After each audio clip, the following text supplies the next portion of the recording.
मौनगिरी महाराज राष्ट्रसंत जनार्दन स्वामी यांच्या 64व्या पुण्यस्मरणानिमित्त नाशिक येथील तपोवन येथे असणाऱ्या कुंभमेळा मैदान येथे भव्य अशा सत्संग महोत्सवाचे आयोजन जय बाबाजी भक्त परिवार व जनशांती धामच्या वतीने करण्यात आले आहे। या प्रसंगी युवकांना व्यसनमुक्तीपासून परावृत्त करणे तसेच येणाऱ्या भावी पिढीला आध्यात्मिक आवड निर्माण करणे व बालसंस्कार करून सुदृढ भारत साठी युवा पिढी निर्माण करणे असे विशेष उद्देश या कार्यक्रमाचे असून यासाठी जय बाबाजी भक्त परिवार व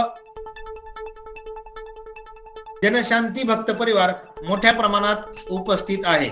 याच अनुषंगाने रामायणाचार्य हरिभक्त पारायण समाधान महाराज शर्मा यांच्या मधुर अशा वाणीतून रामकथेचे आयोजन ही करण्यात आले आहे।